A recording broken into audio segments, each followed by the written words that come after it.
Become a yes person के आज के छठे सेशन के अंदर मैं नील आप सभी का स्वागत करता हूँ। यहाँ पे उपस्थित वेनसडे की राह देखता है कि कब वेनसडे होगा और हमारी जो तीन फैकल्टीज है, तीनों धागा है और वो जुड़ेंगे और हमें कोई ना कोई ऐसे इंटरेस्टिंग टॉपिक के ऊपर ज्ञान देंगे जो हमारे जीवन में बहुत ही उपयोगी होगा। तो आज आज वैसे ही एक बहुत सुंदर टॉपिक के ऊपर बात होने वाली है और हम जयपुर से, जो कि आज 6 पावर बूस्टर के ऊपर बात करने वाले हैं। बहुत ही इंटरेस्टिंग आज का सब्जेक्ट रहेगा और डेफिनेटली ये सब जैनिज्म से कनेक्टेड विषय है, पर टॉपिक के नाम ही सुन के इतने इंटरेस्टिंग लगते हैं। तो चलो उसको जानते हैं कि टॉपिक में आज हमारे सामने क्या सीक्रेट रिवील होने वाली है। सो मैं स्वागत करता हूँ सीए निपुण दागा का जैन शाला की इस मंच के ऊपर। सभी को सादर जय जिनेन्द्र। थैंक यू नील। सभी आंखें बंद करके अपने गुरु का स्मरण करेंगे और भक्ति में डूबेंगे। गुरु आपकी दिव्य शक्ति से ये ज्ञान अब सम्यक बने, तव कृपा की किरणों से ये है आत्मा प्रदीप बने।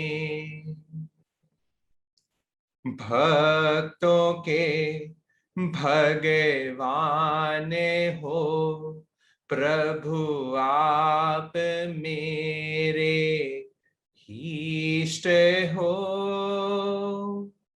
क्या बुलाऊं आपको प्रभु, आप सदा मेरे साथ हो। तत्व चिंतक और बहुश्रुत हे परम ध्यानी मुनि,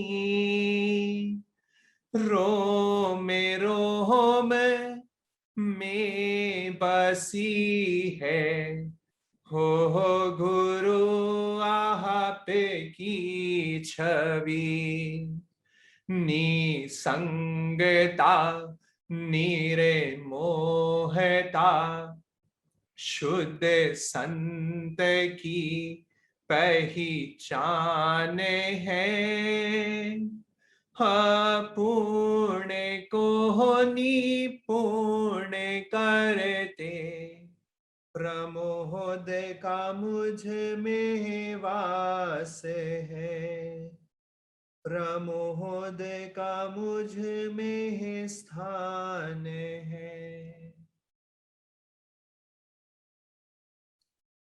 विदेश में, फॉरेन में एक बार एक लड़की बहुत देर रात हो जाती है ऑफिस से निकलने में, और ऑफिस से देर रात को निकलने के बाद वो थोड़ी भयभीत होती है क्योंकि जो उसके घर का रास्ता होता है वो बड़ा सुनसान रास्ता होता है, सुनसान रास्ते से गुजर रहा होता है और उसको रात को देर हो जाती है तो उसको डर लगता है कि मैं कैसे वहां पे पहुंचूं। जो मैं घटना आपको सुना रहा हूं, जो मैं कहानी अभी आपको सुना रहा हूं, वो एक रियल घटना है जो कि पेपर में छपी थी फॉरेन में, उसकी घटना आपके सामने रख रहा हूं।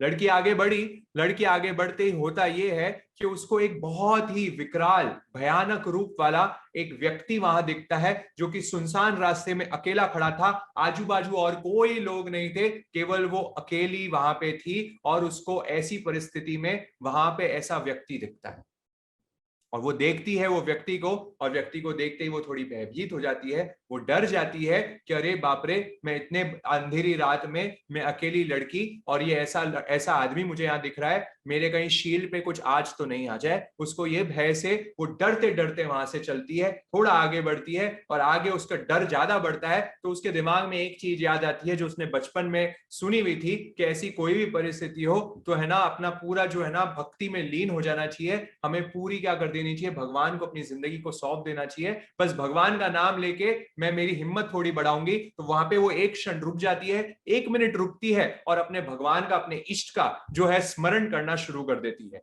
और इष्ट का स्मरण करते ही वो अपने आप हो जाती है, वो निश्चिंत हो जाती है, वो एकदम ऐसा सोचने लग जाती है कि भगवान मेरे को जीना हो तो भी तेरी इच्छा, मेरे को मरना हो तो भी तेरी इच्छा, मेरे को कुछ होना हो वो भी तेरी इच्छा, और मुझे बचाना हो तो भी तेरी इच्छा। तो आज जो हम यहाँ पे डिस्कस करने वाले हैं वो आपने टॉपिक्स बराबर अच्छे से देख लिए जैन फाउंडेशन में। 6 डेली पावर बूस्टर्स, ऐसे 6 दैनिक कार्य जो हमारे लिए ऊर्जा का काम करते हैं, पावर बूस्टर का काम करते हैं, उसकी आज अपन चर्चा करने वाले हैं। क्योंकि भगवान की जब बात आती है तो यहाँ पे जब हम यहाँ पे बात कर रहे हैं इस कहानी में, जैसे हमने भगवान को अपनी सौंप देते हैं सारी चीज, तो हमें एक ऊर्जा मिल जाती है, हमें एक पावर मिल जाती है। ये हमारा फर्स्ट डेली बूस्टर होगा, जहां पे ये स्टोरी के माध्यम से हम समझ रहे हैं कि वो जैसे ही निश्चिंतता को पा लेती है, जैसे उसने अपने पूरे जीवन को उसको सौंप दिया, भक्ति में डूब गई, भक्ति में डूबते ही क्या हो गया, पूरी निर्भयता हो गई, मतलब फियरलेस स्थिति में आ गई, निश्चिंत हो गई कि अब जो भी होगा भगवान तेरी इच्छा है। आगे कहानी थोड़ी बढ़ती है, आगे कहानी आगे बढ़ने के बाद वो जो व्यक्ति है वहां पे वो इतने डर के, उसने पूरा जब अपना जीवन सौंप दिया होता है, वो अब निश्चिंत होकर आगे बढ़ती है। और आगे बढ़ने पे वो व्यक्ति भी, उसका कुछ बाल भी बाका नहीं कर पाता है, वो आराम से कहाँ है, आराम से घर पे पहुंच जाती है, आराम से घर में पहुंच जाती है। और घर में पहुंचने के बाद वो देखती है नेक्स्ट दिन या उसके 1-2 दिन बाद, आप पकड़ लिए 1-2 दिन बाद, वो न्यूज़पेपर में एक आर्टिकल पढ़ती है, फ्रंट पेज पे न्यूज़पेपर में एक आर्टिकल पढ़ती है। और आर्टिकल में पढ़ती है कि वहां पे उसी रात को, जिस रात को वो रास्ते से गुजरी थी, उसी रात को वहां पे एक और लड़की, वो उसके वही टाइमिंग, वहां पे जो समझो 10 बजे वो वहां से निकली होगी, तो 10 साढ़े 10 बजे का जो टाइम था, वहां पे एक और लड़की वो रास्ते से गुजरती है और 10:30 बजे वो लड़की के साथ कुछ गलत अनहोनी हो जाती है, उसके साथ कुछ गलत जो है सलूक हो जाता है। और उस चीज की वजह से पुलिस ने ऐसे 8 कॉन्विक्ट्स को क्या होता है पकड़ के, उनको लगता है कि इन 8 लोगों में से किसी एक जन ने क्या किया हुआ है, ये अपराध किया हुआ है, ये गुनाह किया हुआ है। तो 8 जन को पुलिस पकड़ के स्टेशन में ले जाती है, पुलिस स्टेशन ले जाती है। अब उसका आइडेंटिफिकेशन हो नहीं पा रहा होता है, तो ये होता है कि वहां पे पुलिस अपने न्यूज़पेपर आर्टिकल में भी ये बात आ जाती है। और जब लड़की इस कहानी को पढ़ती है, लड़की तो पता है पैरों तले धरती हिल जाती है, उसके तो रोंगटे खड़े हो जाते हैं, अरे यही टाइम पे तो मैं भी वहां से गई थी, कुछ मिनट पहले मैं भी तो ऐसे ही गई थी, क्या पता मेरे साथ ऐसा कुछ और हो जाता जो इस लड़की के साथ हुआ है। वो तो उसके पढ़ते ही रोंगटे खड़े हो जाते हैं। बट उसने तो क्या कर लिया था, उसने तो देवता, अपने जो अरिहंत देव हैं, अपने जो भगवान हैं, जो भी उनके ऊंच इष्ट होंगे, चाहे ईसाई होंगे, जो भी होंगे, पर उसने क्या कर दिया है, भगवान को अपना पूरा जीवन सौंप दिया था। इसलिए गीतिकार में कहते हैं, दुनिया में देव अनेकों है, अरिहंत देव का क्या कहना, उनके अतिशय का क्या कहना, उनके आश्रय का क्या कहना, दुनिया में देव अनेकों हैं, अरिहंत देव का क्या कहना। तो इसलिए आप अपनी स्क्रीन पे सबसे पहली जो चीज देख रहे हैं, सबसे पहला अगर मेरा कोई डेली पावर बूस्टर है, वो है देव भक्ति। ये देव भक्ति से जब हम जुड़ जाते हैं तो हमें लगता है कि बस मेरी ऊर्जा बढ़ गई है, मेरे लिए एक बूस्टर आ गया। इसलिए हमारे लाइफ में 3 उपलब्धि बहुत जरूरी है ना। 3 उपलब्धि को ध्यान में ले रहे, ये 3 उपलब्धि मतलब 3 गिफ्ट्स, अगर 3 अचीवमेंट मेरे लाइफ में हो जाएगी तो मेरा लाइफ मुक्ति का अधिकारी हो जाएगा। इसलिए सबसे पहले श्रद्धेय प्रमोद मुनि जी महाराज साहब, हमारे गुरु जी, पहला वाक्य हमेशा बताते हैं, 3 उपलब्धि बताते हैं। वो कहते हैं सबसे पहले अगर मेरे जीवन की उपलब्धि कोई है तो वो है कि मुझे बाहर का भगवान दिखना शुरू हो जाए, बाहर के भगवान पे मुझे विश्वास होना शुरू हो जाए। जो भी आपका इष्ट है, क्योंकि हमारे जैन धर्म में भी आप देखते हैं, देव, अरिहंत की देव की शरण, गुरु भक्ति और दया में धर्म, ये 3 चीज की हम आश्रय कहते हैं, जो सम्यक के लक्षण में कहते हैं देव गुरु धर्म, ये 3 चीज हम मानते हैं। और देव में सबसे पहले आ रहा है अरिहंत देव। अरिहंत देव को ही क्यों मानना, हम ऐसे देवता की शरण में रहते हैं जो कि है ना, जो हर परिस्थिति में क्या होता है, सम रहते हैं। क्यों हम मान रहे हैं, हमारे सबसे पहले क्या आ रहा है, यहाँ पे लगभग जो हमारे साथ यहाँ पे लोग जुड़े हैं सब जानते हैं, सबसे पहला हम नवकार मंत्र में क्या कहते हैं, नमो अरिहंताणम। है ना। सब लोग ये नौकार मंत्र में कहीं भी डिस्प्यूट नहीं है, चाहे दिगंबर हो, चाहे श्वेतांबर हो, चाहे कोई भी पंथ वाला हो, हमारे सारे जैन धर्म वाले यूनिवर्सली नौकार मंत्र को तो एक ही मानते हैं कि नमो अरिहंताणम। तो आप देखेंगे नमो अरिहंताणम को सबसे पहले रखा, मतलब यहाँ पे जो डेली पावर बूस्टर में भी आपको जो बात बताई जा रही है वो है सबसे पहले देव भक्ति। क्यों अरिहंत देव को ही आगे रखा, क्यों अरिहंत देव को ही हमने हमारी श्रद्धा का स्तोत्र माना? वो इसलिए माना कि जब अरिहंत भगवान पे हमारी शरण आ जाती है, अरिहंत देव कौन होते हैं वो हमें पहले समझना पड़ेगा, कि जो हर परिस्थिति में सेम रहते हैं। उनको चाहे आप पूजा करो, चाहे उनकी तारीफ करो, चाहे उनको कुछ भी करो, है ना, तो भी वो इक्वल रहेंगे। और चाहे आप उनको गाली भी दे दो, चाहे उनकी बुरी बातें भी कर दो, उनकी निंदा आलोचना भी कर दो, तो भी वो सम रहेंगे। कोई पूजे देव सरागी को, कोई शीश नमाते भोगी को, अरिहंत देव ही देव मेरे, देवादि देव का क्या कहना, दुनिया में देव अनेकों हैं, अरिहंत देव का क्या कहना। तो क्या कह रहे हैं, सबसे पहली उपलब्धि तो क्या बता दी कि मुझे बाहर का भगवान दिखना शुरू हो जाए, मुझे विश्वास हो जाए कि भगवान है, अरिहंत देव है, ये आस्था भी आनी शुरू हो गई, तो समझना कि हम सम्यक्त्व के थोड़ा नजदीक आना शुरू हो गए। हमारी जो राइट पर्सपेक्टिव है, राइट सोच है, वो हमारी आनी शुरू हो गई। इसलिए सबसे पहले आज ये उपलब्धि है ना, आज सेशन सुन रहे हैं, 1 घंटा हम यहाँ पे स्वाध्याय करेंगे, हम सब सत्संग करेंगे। एक चीज हमें यहाँ पे सोचना है कि बाहर का भगवान है, भगवान एग्जिस्ट करते हैं, और वो ऐसे भगवान है जिनको कुछ फर्क नहीं पड़ रहा।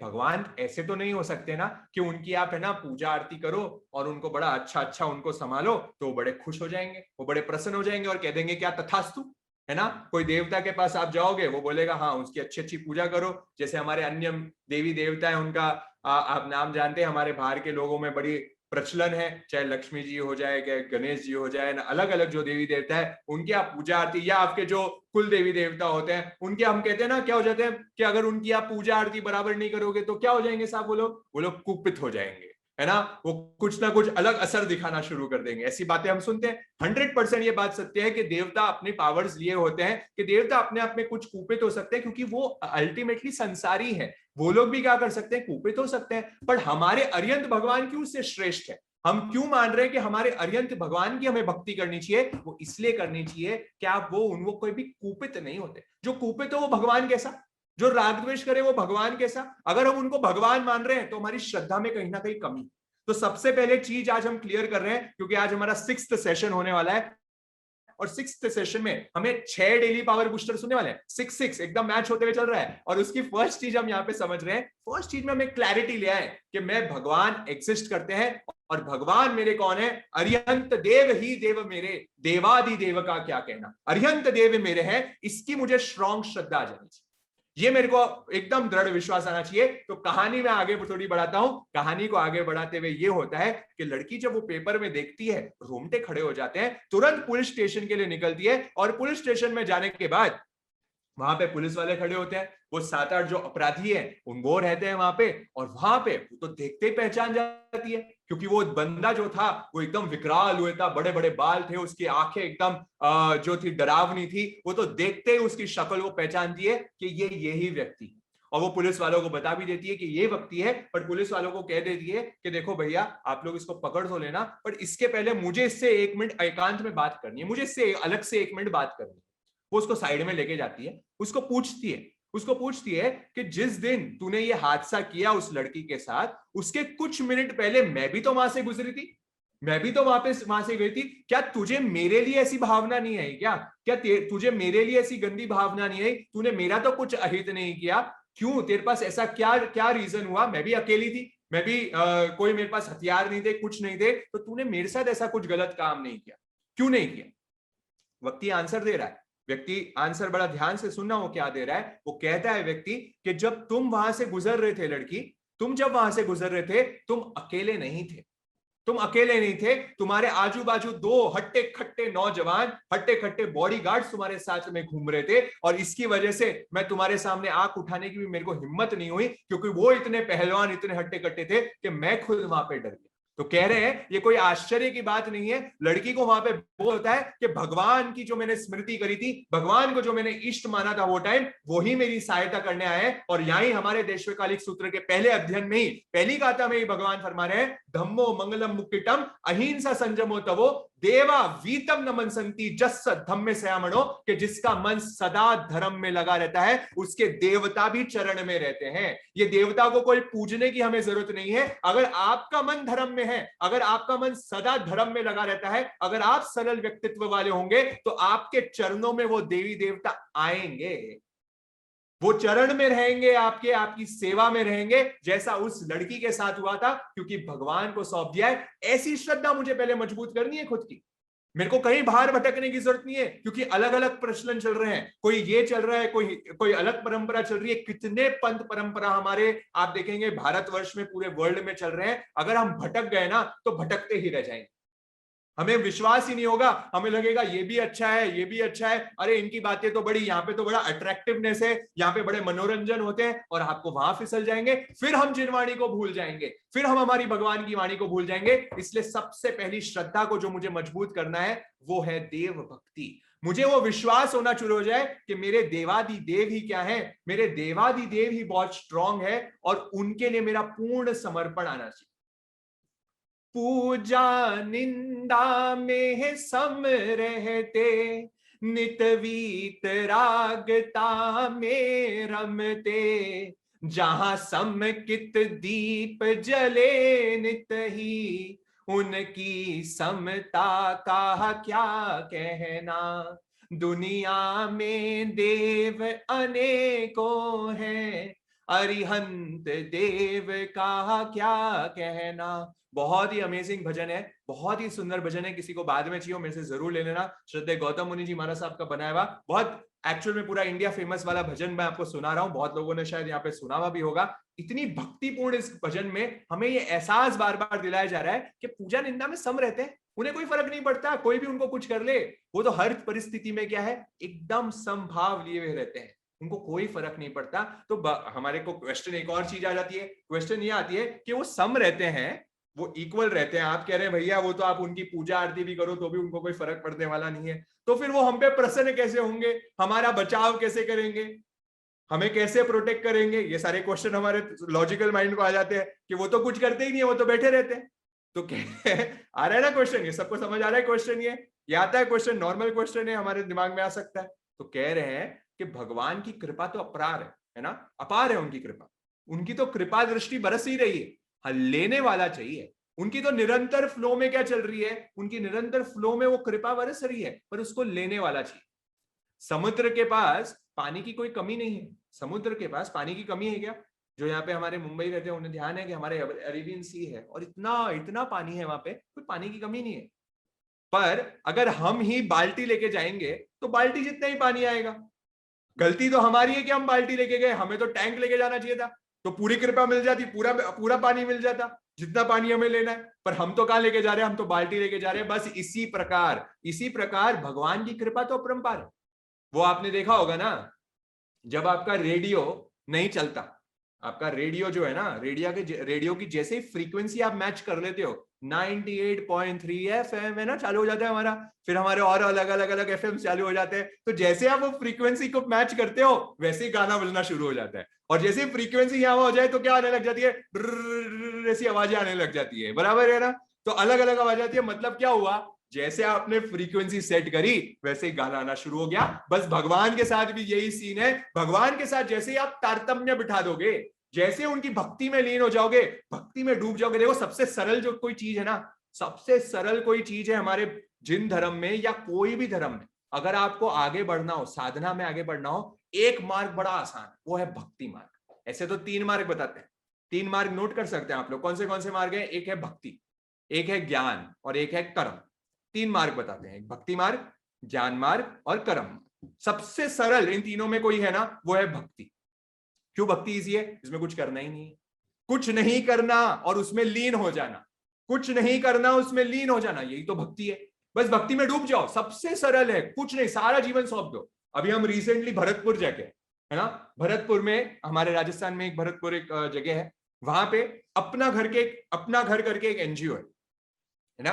देखो, है वैदिक परंपरा की चीज वो लोग जो मान रहे हैं, पर मैं आपको बता रहा हूं अपना घर करके एक बहुत बड़ा एनजीओ चल रहा है, जो मैं आपको उसकी बता रहा हूं। उनका फिलॉसफी देखें, भक्ति कैसी होती है, मैं आपको सुना रहा हूं। अपना घर आज के टाइम में इंडिया का बहुत बड़ा एनजीओ वर्क कर रहा है और बहुत निस्वार्थ रूप में काम कर रहा है। आप अगर गूगल करके जाके देखेंगे, कभी उनके बारे में पढ़ेंगे, दो जन है, भरद्वाज जी है ना, वो और उनकी वाइफ, दोनों एक कपल, और उन्होंने 8वीं क्लास में ये डिसाइड कर लिया कि हम आगे हमारा कोई भी परिवार, जब हम शादी करेंगे, हम बड़े होकर शादी करेंगे और ऐसे संस्था खोलेंगे जहां हम जो मेंटली चैलेंज लोग हैं उनको हम रखेंगे हमारे पास, उनके लिए घर करेंगे, जो लावारिस है जिनको सब निकाल देते हैं उनके लिए हम क्या करेंगे, एक आश्रम बनाएंगे और वहां पे उनको रखेंगे। आज के टाइम में भरतपुर में 3500 लोग उनके वहां आश्रम में रह गए। हम जाके अभी देख के आए, कुछ ही दिन पहले हम जाके आए थे वहां पे, हम देख के आए वो संस्था को। 3500 लोग, सारे मेंटली चैलेंज, उसमें बड़े हैं, उसमें बॉयज हैं, गर्ल्स हैं, बच्चे हैं, सारे जन हैं, और उनको वही भावना से निस्वार्थ रूप से, कोई निस्वार्थ, उनसे कोई 1 रुपए नहीं लिया जाता, कुछ नहीं लिया जाता, लावारिस है उनकी पूरी सेवा में। और आज के टाइम में इंडिया में कम से कम 42 सेंटर्स है उनके। वहां पे एक सिस्टम में देखा जो मैं यहाँ पे आपसे बात शेयर करना चाहता हूं। वो कहते हैं, वो सारे अपने जो 3500 जो पेशेंट्स हैं, उनको पेशेंट्स नहीं कहते, उनको क्या कहते हैं, उन्हें कहते हैं प्रभु जी। क्या कहते हैं उनको? प्रभु जी। तो सारे उनके जो 3500 है ना, क्या है, प्रभु जी। तो नाम ही क्या ले दिया, एक तो प्रभु जी। अब दूसरी बात, उनको मैं पूछा कि आपका दैनिक खर्चा कितना आता है, डेली खर्चा, तो बोले कम से कम 5-6 लाख 7 लाख रुपए का तो पर डे का खर्चा। तो मैंने बोला फंडिंग वंडिंग कैसे? तो बोले सब ठाकुर जी की कृपा है। वो लोग क्या ठाकुर जी को मानते हैं, ठाकुर जी समझ गए ना आप लोग, जानते हैं कृष्ण जी, तो हमारे ठाकुर जी की कृपा है।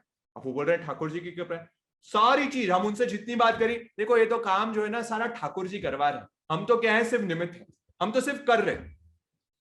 तो ये क्या कर दिया उन्हें, भक्ति। अच्छा, दूसरा वहां पे सिस्टम क्या किया, वहां पे ना उन्होंने एक बोर्ड बनाया हुआ है, एक बोर्ड वहां पे बनाया हुआ है। और बोर्ड बनाने के बाद क्या होता है वहां पे, कि जैसे उनको 10 लाख रुपए की जरूरत है, समझो आज की डेली नीड्स में 10 लाख है, 5 लाख है, 20,000 है, ऐसी डेली डेली चीजों की जो जो रिक्वायरमेंट है, वो पर्टिकुलर्स और उसका अमाउंट एक बोर्ड बड़ा सारा बना दिया, वहां लिख देते हैं, और ऊपर वहां पे लिखा हुआ है ठाकुर जी की कृपा से सारी चीज पूर्ण हो जाएगी। ठाकुर जी की कृपा से, ठाकुर जी को मांगा है, ठाकुर जी आपको लिस्ट पकड़ा दी हमने कि ये नीड्स है हमारी, और पूरी हो जाएगी। और वो कहते हैं, मेरे को जिंदगी में 20 साल हो गए उनको इंस्टीट्यूट रन करते हुए, 20 साल। बोले 20 साल में हमें मालूम ही नहीं कब पैसा आता है, कौन दानदार आ जाता है, कैसे ना कैसे हमारी आगे से आगे फंडिंग हो जाती है, हमें समझ ही नहीं आता, हम कोई उसके लिए प्रयत्न भी नहीं करते। ये कौन सा मार्ग बता रहा हूं मैं आपको, भक्ति मार्ग। जब आप भक्ति में डूब जाते हो और निस्वार्थ रूप से प्योर इंटेंशन से काम कर रहे हो, तो आप समझ लेना आपका काम हो ही जाएगा। इसलिए डूब जाओ भक्ति में।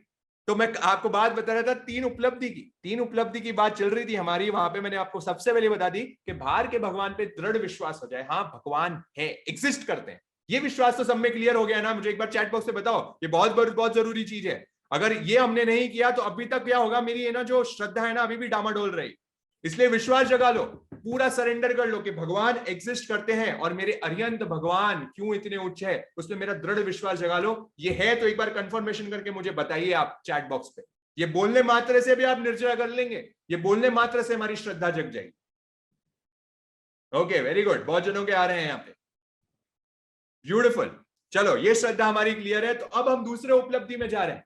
दूसरे उपलब्धि बहुत है, ये वाली चीज बहुत लोगों में हो भी जाती है, पर दूसरी वाली चीज आ गई कि दूसरे वाले कि सब में मुझे भगवान के दर्शन होना शुरू हो जाए, हर जीव में मुझे भगवान दिखने शुरू हो जाए। ये मेरे जीवन की सेकंड उपलब्धि हो गई, जिसे कहते हैं सत्वेषु मैत्रीण गुणिश्रु प्रमोदम। संस्कृत में श्लोक चलते हैं, सत्वेषु मैत्रीण, जहां मैं सभी जीवों में मैत्री की भावना करता हूं। हमारे नील भाई हमारे सेशन के लास्ट में कहेंगे, मित्ती में सव्य भुवेसु, है ना। हमारे बार बार आप लोग प्रतिक्रमण में जानते हैं क्या कहते हैं, मेरे को सभी जीव में मैत्री, उसका अर्थ को भी पकड़े कि मेरे को सभी जीवों में भगवान के दर्शन हो रहे हैं। अरे कहना बड़ा आसान है, पर जब रियलिटी में होता है ना तो बड़ा फर्क आने लग जाता है। क्या हम हमारे एम्प्लॉयज को, हमारे घर पे जो नौकर चाकर है, क्या उनमें भी हम वही आत्मा का दर्शन कर रहे हैं जो आप आपकी आत्मा को समझते हो? क्या उनमें भी आप ये मान रहे हैं कि उनमें भी भगवान के दर्शन कर पा रहे हो क्या, कि ये भी भगवान आत्मा है, ये भी भगवान आत्मा है? देखिए, जैन धर्म की बात कर रहे हैं हम, जैन फाउंडेशन में है, और जैन धर्म की बात करेंगे, क्यों जैन धर्म इतना उच्च है, क्यों अच्छा है, क्या विशेषता है, उसकी एक यूएसपी की बात करेंगे हम। यूएसपी समझते हैं आप लोग, यूनिक सेलिंग पॉइंट, है ना, कंपनीज में चलता है कि क्या यूनिकनेस है, क्या अद्भुत चीज है हमारे जैन धर्म में। तो आप देखेंगे बाहर के लोग तो क्या मानेंगे कि एक कोई इच्छा हुई किसी एक व्यक्ति की, एक जीव की, और उसने क्या कर दिया, पूरे सृष्टि का रचना कर दी, और एक दिन उसका मन होगा क्या कर देगा, वो सृष्टि का विनाश कर देगा। मतलब वो लोग क्या मानते हैं कि एक कोई ऐसा भगवान है, एक कोई ऐसी चीज है जो सारी चीज को क्या है, चला रही है, वही सबका लेखा जोखा करेगा, वही सारी चीज करेगी। बट यहाँ पे हमारा जैन धर्म, ये हर धर्म मानेगा, अलग अलग आप देखेंगे, चाहे ईसाई होगा, चाहे मुसलमान होंगे, चाहे हिंदू धर्म वाले होंगे, ये सारे लोग क्या करेंगे, एक पर्सन को फोकस करते हुए बोलेंगे बस ये भगवान है, हम तो कुछ भी नहीं, हम तो उसके अंश हैं, ऐसा बताएंगे। पर ये जैन धर्म की विशेषता आएगी, ये उसकी यूएसपी आएगी कि यहां हम मानते हैं कि यहाँ पे हमारे साथ अभी जितने जन जुड़े हैं ना, और जितने जन नहीं भी जुड़े हैं ना, जो धर्म में मानता है, जो धर्म में नहीं मानता है, सब में वही भगवान की आत्मा है, और उसमें भी वो पोटेंशियल है, उसमें भी वो पोटेंशियल है कि वो भगवान बन सकते हो। आप लोगों को बनना है क्या तीर्थंकर? आप लोगों को भी भगवान महावीर बनना है क्या? कितने जनों को बनना है यहाँ पे भगवान महावीर जैसा, है ना? भगवान महावीर तो नहीं बन सकते, पर हाँ उनके जैसा तीर्थंकर हमें भी भगवान बनना है, ऐसी किसकी भावना है, किसकी इच्छा है? तो हमारे में यहाँ पे हमारे जैन धर्म में मेरे ख्याल से सभी जन की, भैया ऐसे कैसे, हम तो सभी बनना चाहते हैं, कौन तीर्थंकर नहीं बनना चाहेगा, सभी बनना चाहेंगे। तो एवरीवन वांट्स टू बिकम, और हमारा जैन धर्म ये फ्लेक्सिबिलिटी दे रहा है कि अगर आप उस पद पे आगे बढ़ोगे, आप भी बन सकते हो वही भगवान। ये पोटेंशियल, ये सिर्फ जैन धर्म की यूनिकनेस है। जैसे हमने आपको 3 फंडामेंटल प्रिंसिपल्स में समझाया था, अहिंसा, अनेकांतवाद, अपरिग्रह, ये हमारे फंडामेंटल प्रिंसिपल्स, याद करो हमारा फर्स्ट सेशन। वैसे आज एक और यूनिकनेस बता रहा हूं। यूनिकनेस ये है कि हमारा धर्म ये एक पोटेंशियल दे रहा है, ऐसा नहीं है कि बस एक ही भगवान बन गया, आप करोगे। हम कहते हैं बाहर में तो अभी असंख्यात जीव है, असंख्यात जीवों ने तो तीर्थंकर नाम गोत्र बांध के रखा हुआ है, लाइन में खड़े हैं अभी कतार में। असंख्यात जीव, कितने बोल रहा हूं मैं, एक नहीं, दो नहीं, 10 नहीं, असंख्या समझते हो ना, अनकाउंटेबल, अनकाउंटेबल जीव हमारे भारत क्षेत्र, हमारे अढ़ाई द्वीप के बाहर है, और वहां पे वो लाइन में कतार में वेट कर रहे हैं तीर्थंकर बनने के लिए। उनने तीर्थंकर गोत्र बांधा हुआ है, इतने जनों में तो पोटेंशियल बना लिया। मेरे और आपके जीव ने अभी भी क्या क्या कर्म किया, अभी भी मैंने वो नहीं बांधा है। आप सोचिए हम कितने कितने नीचे ग्रेड में चल रहे हैं अभी, हमने अभी भी वो नहीं किया कि इतने असंख्यात जीव का नंबर बन गया, इतने असंख्यात तो तीर्थंकर मोक्ष पा गए, फिर भी मेरा जीव अभी तक नहीं करा, मेरी करनी में कहीं ना कहीं कमी आ रही है। इसलिए आपको और मुझको डूब जाना है भक्ति, भक्ति में डूब जाना है। और इसलिए तीसरी उपलब्धि बता रहे हैं, तीसरी उपलब्धि बताते हैं, ये भी हो जाएगा, सब में भगवान दिखने दर्शन हो जाएंगे, ये हमारे सम्यक्त्व की चालू पहचान शुरू हो जाएगी। और तीसरी बता रहे हैं कि जब मुझे खुद में भगवान के दर्शन होना शुरू हो जाए। तो सबसे पहला मैंने क्या बताया था, बाहर के भगवान पे विश्वास हो।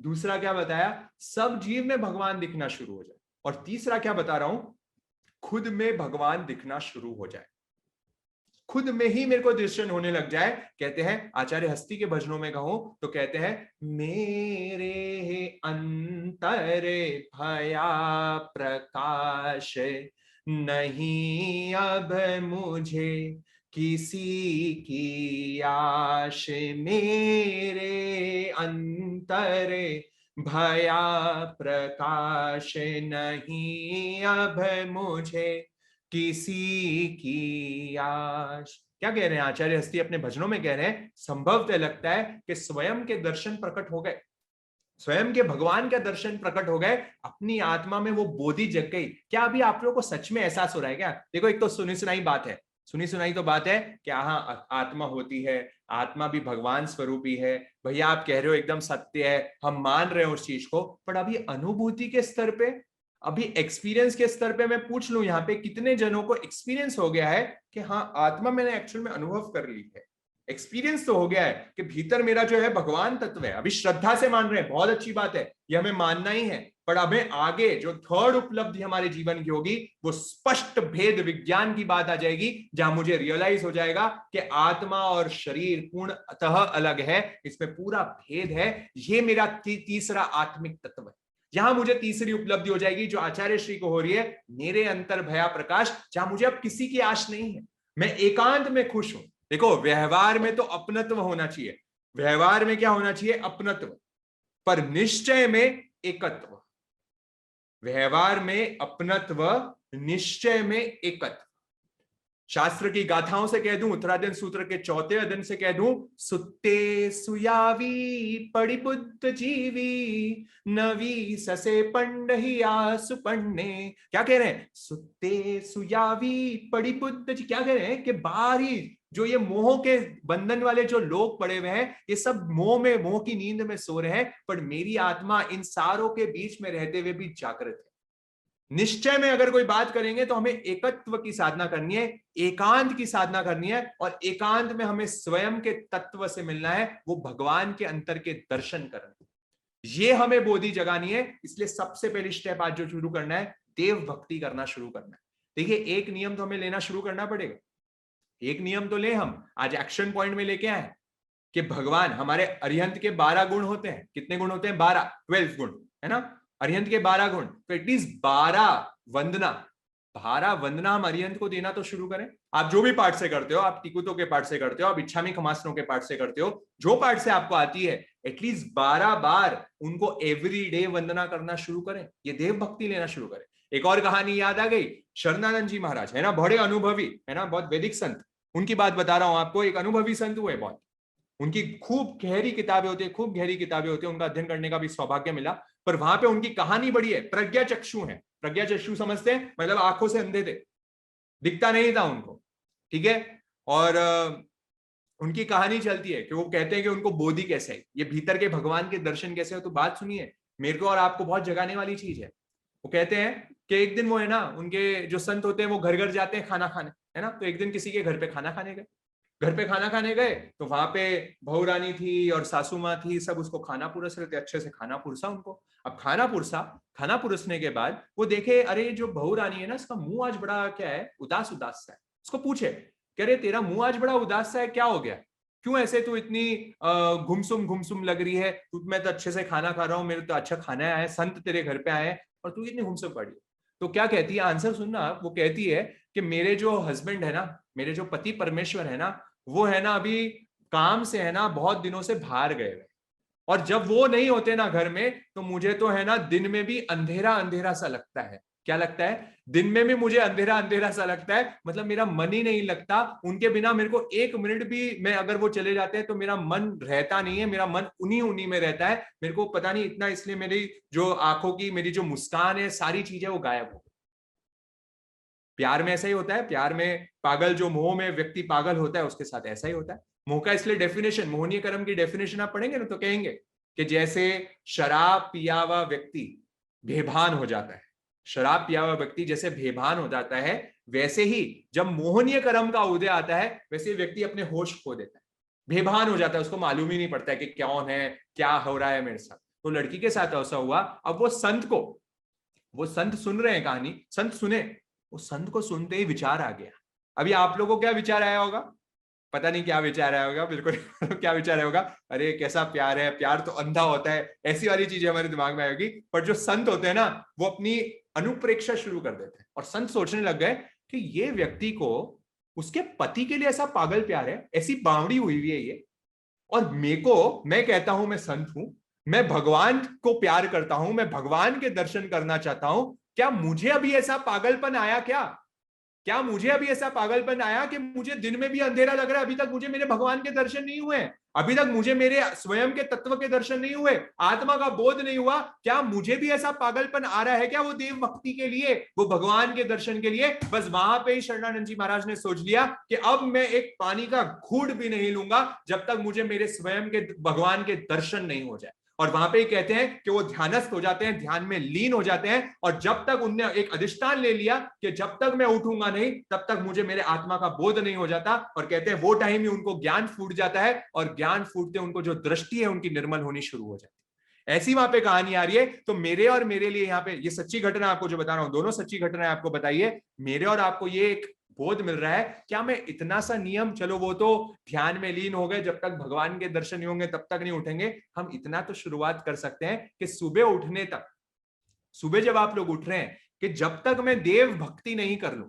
जब तक मैं देव भक्ति नहीं कर लूं, तब तक मैं मेरे मुंह में पानी का घूंट भी नहीं लूंगा, मैं अन्न जल नहीं लूंगा, इतना तो मैं लेना शुरू करूं। हमने बहुत देखा गुजराती परंपरा में, हम देखे मंदिर मार्गियों में खूब सारे लोगों को देखता था मुंबई में, उन लोगों का नियम होता था कि जब तक मंदिर में नहीं जाएंगे, जब तक देव भक्ति नहीं करेंगे, जब तक कोई पर्युपासना नहीं कर लेंगे, तब तक हम मुंह में पानी का घूंट भी नहीं लेंगे। ऐसे बहुत सारे लोगों को देखा। पर मेरी और आपकी ऐसी श्रद्धा आ रही है क्या? क्या इतना नियम लेने को आज यहाँ पे जितने जने रेडी है क्या? नियम हम पचकाएंगे नहीं, किसी को नियम दिलाते नहीं है, पर इतनी श्रद्धा तो हमारी जगह कि हाँ 10 मिनट लगेंगे, 15 मिनट लगेंगे एक नौकार मंत्र की माला फेरने में। एटलीस्ट एक नौकार मंत्र की माला फेर के ही मैं मेरे पानी का घुट पीऊंगा या अन्न का कोई दाना मेरे मुंह में जाएगा। क्या ऐसी भक्ति आप लोग जगा पा रहे हैं क्या? मुझे चैट बॉक्स में बताइए कितने जन एटलीस्ट ये करने को तो रेडी।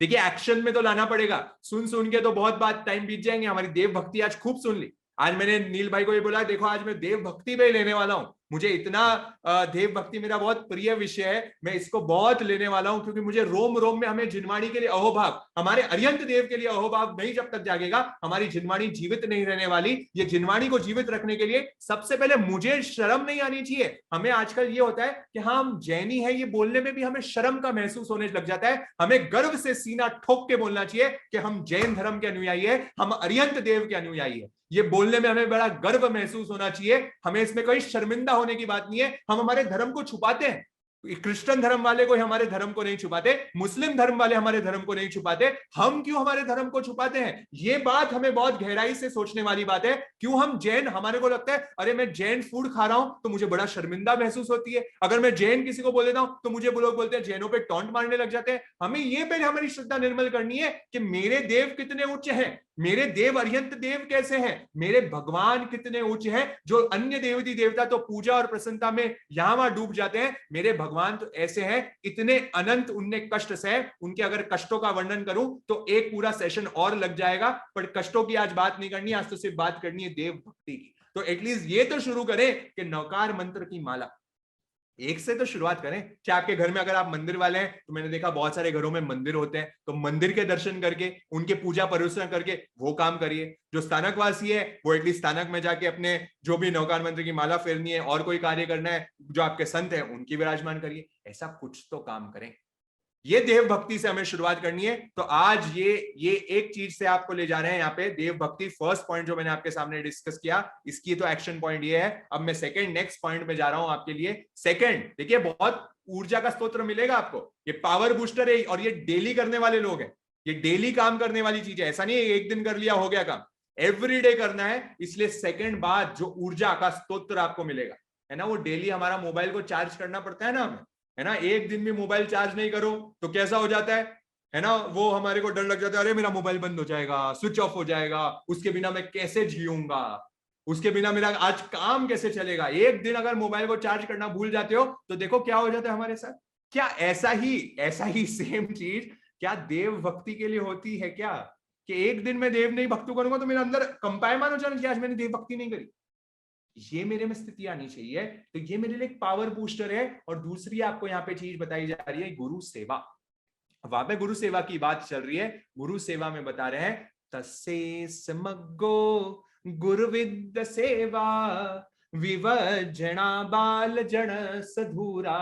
उत्तराधन सूत्र के 32वें अध्ययन की तीसरी गाथा कहती है, तस्से समग्गो गुरुविद सेवा। अगर मोक्ष का मार्ग ढूंढना है, मोक्ष के मार्ग पे आगे बढ़ना है, तो मोक्ष के मार्ग के चीज के लिए सबसे पहली कोई चीज बता रहे हैं, वो बता रहे हैं गुरु सेवा। सबसे पहली बात भगवान वहां पे उस गाथा में बता रहे हैं, गुरु सेवा। अब व्हाट इज गुरु सेवा? सबसे पहले तो क्वेश्चन आ रहा है, गुरु सेवा, ये गुरु, सबसे पहले तो गुरु ही कौन? तो गुरु तो खूब सारे आजकल बने हुए आप देखेंगे, अलग अलग जगह अलग अलग खूब हमें गुरु मिल रहे हैं, खूब सारे बाबा मिल रहे हैं। हम कौन से गुरु को माने, हम कौन से गुरु के फॉलोअर बने? तो गुरु के फॉलोअर बनने के लिए सबसे पहले तो क्राइटेरिया सेट रखें। एक गुरु तो हमें बनाना ही पड़ेगा, गुरु के बिना तो जीवन शुरू ही नहीं। ये लाइन तो सुनी होगी आप लोगों ने, गुरु बिना, नहीं सुनी तो आज सुन लीजिए कि गुरु बिना जीवन शुरू नहीं। ये गुरु को तो बनाना ही पड़ेगा, एक तो फिक्स कर लिए। अब गुरु कैसा हो? गुरु कैसा हो तो हो कि ऐसा व्यक्ति हो कि जो पंच महाव्रत धारी हो, जो 5 महाव्रत का पालन कर रहा हो, ऐसा उत्कृष्ट जीवन जी रहा हो जैसे हमारे जैन साधु होते हैं। हमारे जैन साधु देखिए 8वें वंडर से कम नहीं है, 8th wonder of this world है। क्या आपने ऐसा कोई व्यक्ति देखा क्या पूरे वर्ल्ड में जो बिना पैसे के रह सकता है? कोई बिना पैसे के रह सकता है, 1 रुपए भी नहीं रखता अपने पास, ऐसा कोई व्यक्ति देखा आपने? दूसरा, आपने कोई ऐसा व्यक्ति देखा कि जो बिल्कुल भी इलेक्ट्रिसिटी का यूसेज ही नहीं करता?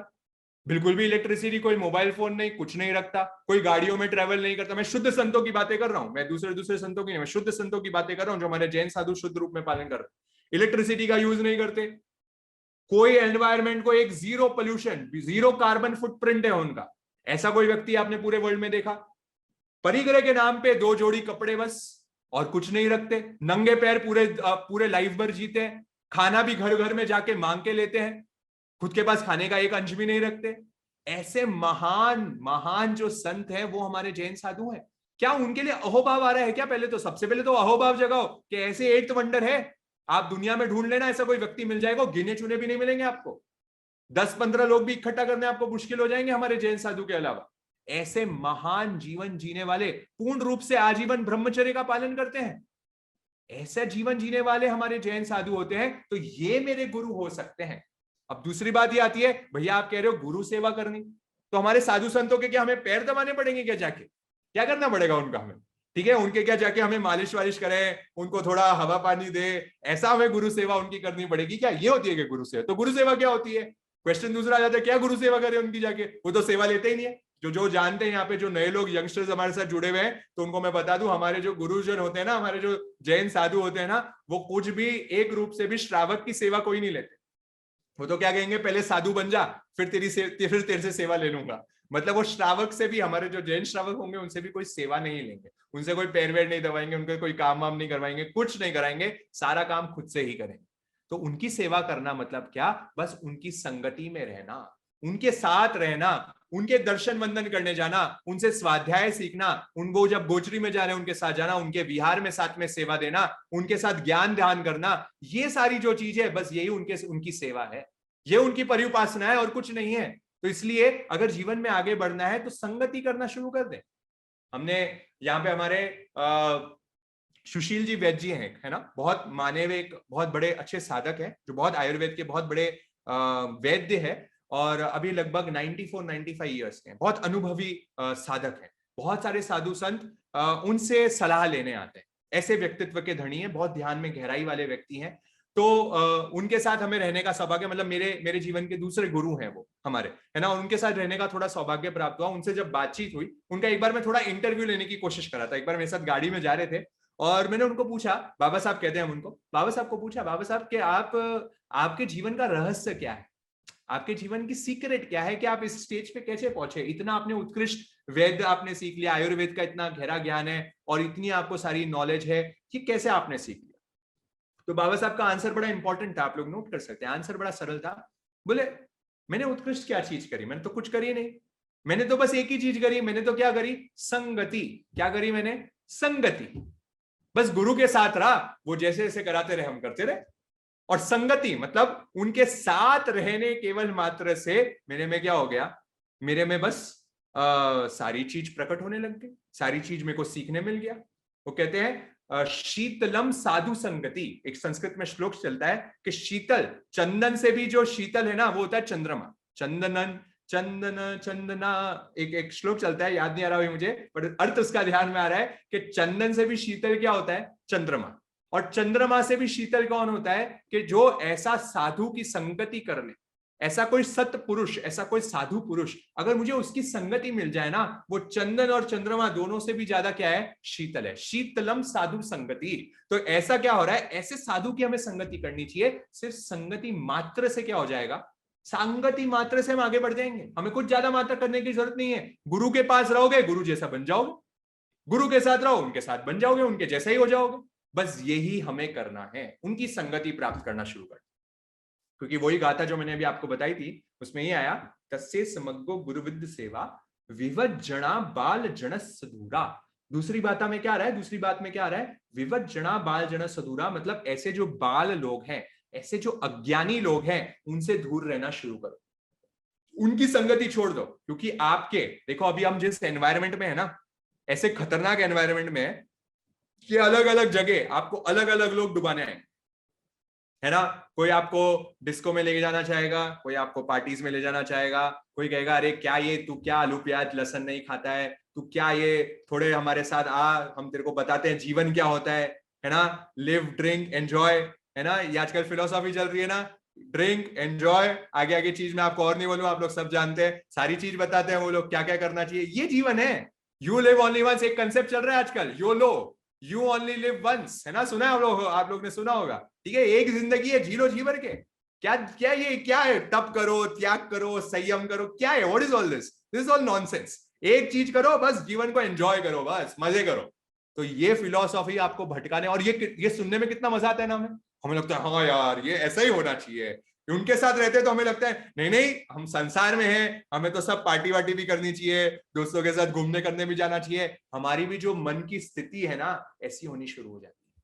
क्यों? कि जैसे ही संगति कर ली ऐसे होने लग जाएगी, जैसी संगत वैसी रंगत। सिंपल बात है, ये तो हमने बचपन से सुनी हुई बात है। तो गुरुओं की संगत में रहोगे, गुरु जैसा बन जाओगे। अब दूसरी बात चलती है कि गुरु कौन है ना, गुरु कौन, तो गुरु एक तो हमारे जो बाहरी गुरु वो तो है ही। अब दूसरी बहुत गहरी बात जो चलती है कि गुरु तत्व मेरे अंदर है। एक गुरु तत्व है, वो मेरा खुद का ही है, स्वयं का है। जो मैं बाहर के गुरु की सेवा कर रहा हूं, एक्चुअल में मेरे मेरे भीतर का जो गुरु तत्व है उसको जगाने की कोशिश करता हूं। अब ये भीतर का गुरु तत्व क्या है? ये है हमारा विवेक। क्या नाम दे दिया इसको हमने? विवेक, मतलब विवेक, हमारा विवेक। ये हमारी विवेक क्या चीज है? यही हमारा गुरु तत्व है। अब ये विवेक क्या होता है? अच्छा मुझे बताओ, क्या सभी जन यहाँ पे नहीं जानते क्या कि हमें चोरी नहीं करनी चाहिए, हमें झूठ नहीं बोलना चाहिए, या हमें व्यभिचार नहीं करना चाहिए, हमें गुस्सा नहीं करना चाहिए? ये है ना, संसार के हर एक व्यक्ति को मालूम होता है। Everyone knows this.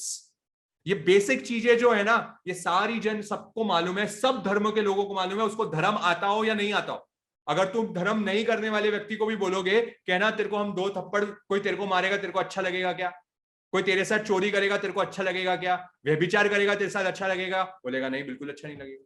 यही तो मेरा विवेक है, यही तो मेरा विवेक है। अब जैसे जैसे मैं ज्ञान सीखता हूं, मेरा विवेक और बढ़ते चले जाता है। What is right and what is wrong, what is right and what is wrong, उसको बताने वाला इस गुरु। बराबर है ना? गुरु कौन होता है? मेंटर कौन होता है? कोच कौन होता है? वो यही तो काम करता है कि राइट क्या है, रॉन्ग क्या है, उसको बताने वाला। तो बस यही मेरे इंटरनल डेवलप होना शुरू हो जाए, वो गुरु तत्व जागृत हो जाए, मुझे खुद एहसास हो जाए कि नेक्स्ट टाइम अभी आपका कोई दोस्त आपको लुभाने आएगा कि चल चल चल बल आजा, आज तो रात सैटरडे नाइट है, कम एंजॉय, आज तो मजे करेंगे, पार्टी करेंगे, यहां वहां जाएंगे, घूमेंगे, करेंगे, क्या क्या चीज में आपको फैलाने की कोशिश करेंगे। वहां टाइम कोई गुरु आपके सेवा में तो जाओगे नहीं ना। अभी आप वो टाइम, रात का समय हो रहा है, 8 बज रहे हैं, कोई संत तो आपको वहां पे मिलेंगे नहीं, आपके घर वालों में आपके कोई संपर्क में लोग रहेंगे नहीं। वहां पे आपको प्रोटेक्ट कौन करेगा? वहां पे प्रोटेक्ट करेगा ये आपका गुरु तत्व, स्वयं का गुरु तत्व आपको जगाना पड़ेगा। इसलिए जब हम बाहरी गुरु की सेवा कर रहे हैं, आप ये मत सोचना कि हम बाहरी गुरु सेवा से उनका कुछ लाभ होने वाला है। उनका तो लाभ हो या नहीं हो, सबसे पहला लाभ जो होगा वो आपका स्वयं का होगा। वो डेली बूस्टर होगा आपके लिए, ये दैनिक कार्य है। वो संतों के जब आप दर्शन करते हो, वो महापुरुषों के जब दर्शन करते हो, खुद की जागृति डेवलप होनी शुरू हो जाती है। वो ऊर्जा का स्तोत्र भरेगा आपके अंदर।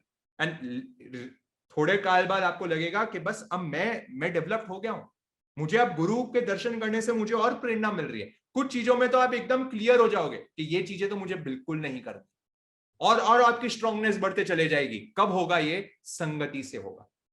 अगर संगति नहीं होगी तो आप समझ लेना कि ये बातें हमारे लिए कुछ लाभदायक नहीं होने, क्योंकि अगर मैं गुरु के संपर्क में ज्यादा काल तक नहीं रहा ना, तो आपने नंद मणियार की कहानी भी सुनी हुई होगी। नंद मणियार है ना, जो बहुत अच्छा श्रावक था, सम्यक भी पुरुष था, बहुत हमारे ग्रंथों में कहानी चलती है उसकी।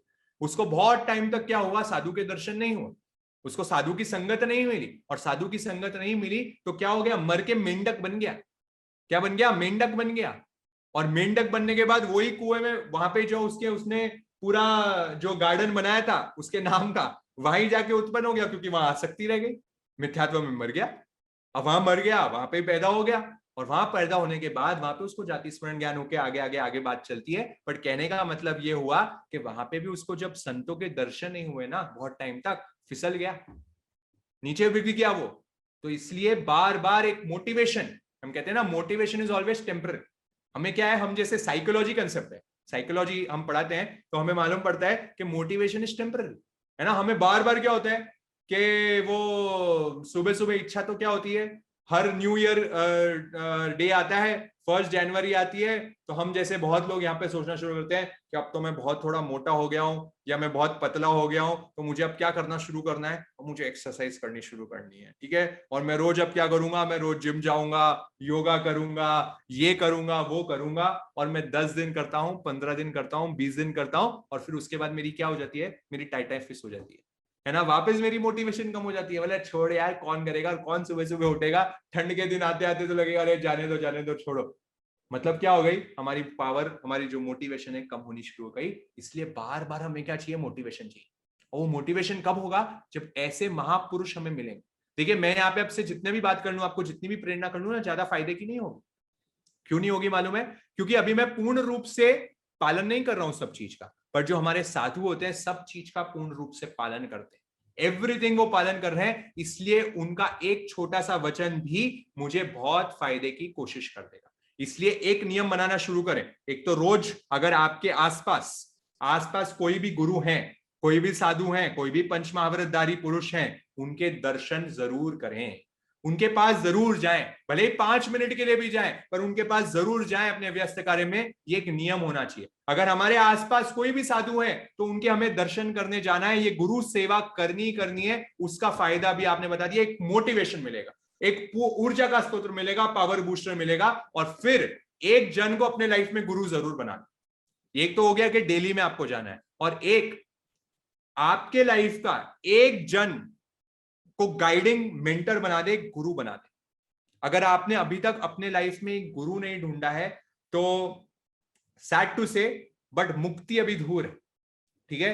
एक लाइफ में गुरु जरूर बनाए। आप बहुत सारे साधु संतों के दर्शन कर रहे हो, बहुत अच्छी बात है, आप बहुत सारे साधु संतों की सेवा कर रहे हो, बहुत अच्छी बात है, पर एक गुरु को अपने पूरे जीवन को सौंप दो, जो आपके लिए गाइडिंग होगा कि मेरे को क्या करना है, क्या नहीं करना है, क्या चीज होनी है। और जब उनको सौंप दो, तो हमने 10 मैजिकल सीक्रेट में एक टॉपिक देखा था, जहां हमने देखा था पूरा डूब जाओ उनकी भक्ति में, बस तहती हमने देखा था, सीखा था, आपको याद होगा, तहकार हमने क्या किया था, तहती। बस उनने बोल दिया, जो आज्ञा, जो हुक्म में जोखम नहीं, जो हुक्म में जोखम नहीं, क्योंकि गुरु जब आज्ञा देते हैं तो आज्ञा पालन का बल भी साथ में देते।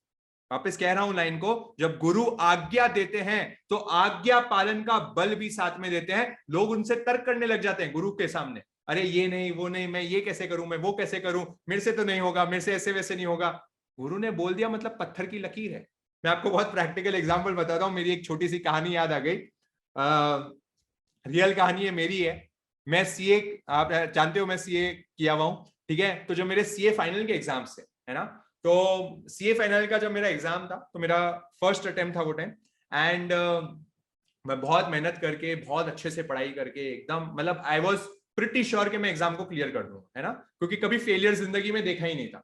हमेशा से टॉपर्स में से रहा, हमेशा से रैंकर्स में से रहा, हमेशा आगे एकदम अव्वल, हर आईपीसीसी में, फाउंडेशन में, सब में आगे रहा था।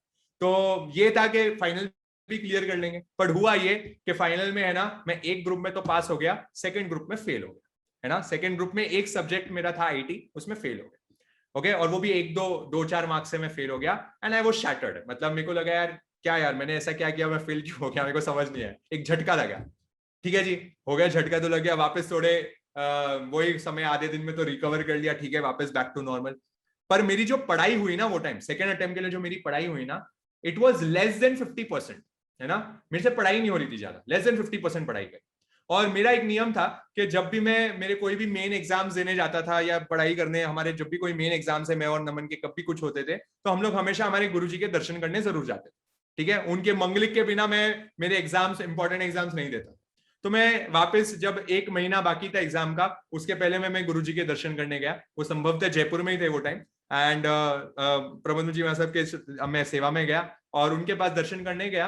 और महाराज साहब को कहा, महाराज साहब, वो जो प्रमोद जी महाराज साहब है, उनके बारे में बता दूं, he is a CA medallist, gold medallist है वो, है ना, वो खुद भी गोल्ड मेडलिस्ट रहे हैं, तो वो भी चार्टर्ड अकाउंटेंट इंटर के वो गोल्ड मेडलिस्ट रहे, लॉयर रहे थे, तो उनको सारी पढ़ाई उनको मालूम थी कि पढ़ाई में क्या होता है, कितनी मेहनत करनी पड़ती है। अब उनने मुझे कहा कि देख भैया, ये बार जब एग्जाम देने जाएगा ना, तो 3 घंटे पहले पढ़ाई छोड़ देना। एग्जाम के पेपर के जैसे 2 बजे पेपर है, तो 11 बजे क्या है, पढ़ाई छोड़ देना। तो और मैं ऐसा स्टूडेंट था कि जो है ना, लास्ट मिनट तक पढ़ाई करने वाला बच्चा था, है ना। मेरे कोई भी एग्जाम में, मैं एक एग्जाम का बस बुक रखने वाली बात होती है ना, तब मैं एग्जाम अपनी बुक छोड़ता था और फिर पेपर लिखने जाता था। मतलब मेरे को तब तक कॉन्फिडेंस नहीं आता था। ओके, ऐसा स्टूडेंट, और बचपन से यही आदत रही थी। ठीक है, पर गुरुजी ने कह दिया कि क्या 3 घंटे पहले छोड़ देना, तो मैंने वो टाइम तो तहती कर दिया, है ना, तहती भगवान, क्योंकि उनके सामने तो मैं प्रश्न करता नहीं, बस हाँ बोल दिया। और एक और चीज कह दी कि 3 घंटे पहले छोड़ देना, और कह दिया कि एक सामायिक जरूर करके जाना एक सामायिक करके पेपर में देने जाएगा। मैंने तहती कर दिया, फिर थोड़ी हिम्मत बना के उनको बोला, भगवंत थोड़ी पढ़ाई आप जानते हो, सीए की फाइनल की पढ़ाई है, और पोर्शन तो वैसे ही हमारा कंप्लीट नहीं होता, 3 घंटे पहले छोड़ दूंगा तो पढ़ाई कैसे होगी, क्या होगी। डरते डरते उनसे पूछा मैं, बोले बस कह दिया ना कि आपको 3 घंटे पहले छोड़ देनी है पढ़ाई और एक सामायिक करके जा। मैं बोला ठीक है, अब कह दिया, जो आज्ञा, जो हुक्म में, जो खम में। आज्ञा में समर्पण, देखो ये समर्पण बहुत जरूरी है, क्योंकि समर्पण से ही चमत्कार होते हैं। समर्पण के बिना चमत्कार नहीं है। चमत्कार जितनी चीजें सब श्रद्धा की बातें हैं, इनमें कोई, आपका जितना समर्पण होगा उतने आपके जीवन में अहोभाव जगेगा, उतने जीवन में आप आगे बढ़े। हो गया। और मैं 3 घंटे पहले, सारे 4 पेपर थे हमारे, चारों पेपर के 3 घंटे पहले छोड़ देता था, 11 बजे तक पढ़ाई छोड़ दी। और 11 मैंने एहसास किया, क्योंकि लास्ट टाइम मैं पेपर दिया मैं बहुत स्ट्रेस्ड आउट, बहुत दिमाग में जोर, ये बार गया एकदम फ्रीली, निश्चिंत होके गया एकदम, है ना, क्योंकि हमने बात करी ना देव भक्ति गुरु सेवा में, निश्चिंतता, एकदम टेंशन फ्री हो जाते हैं, क्योंकि अब तो कौन संभालेंगे, गुरुजी संभालेंगे, उनने आज्ञा दी है, उनने वो भजन चलता है हमारा, शरण में तेरी तू ही कर पकड़ेगा, हाँ कर पकड़ेगा, शरणागत तेरे तू ही लाज रखेगा, नहीं लाज रखी तो बात जाएगी तेरी, हाँ जाएगी तेरी, करुणा कर काटो जन्म मरण की बेड़ी। तो क्या कह रहे हैं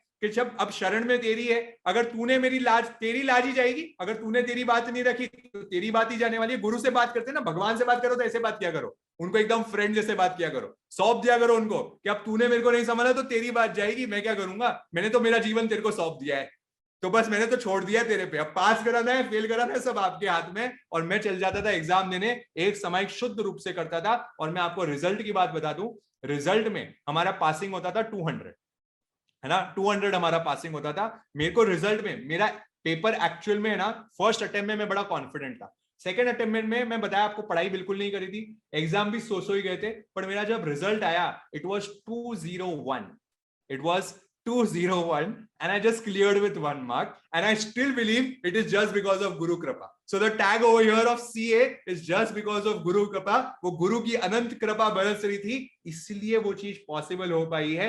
ये शरण, ये गुरु भक्ति है, बस इसमें छोड़ दो।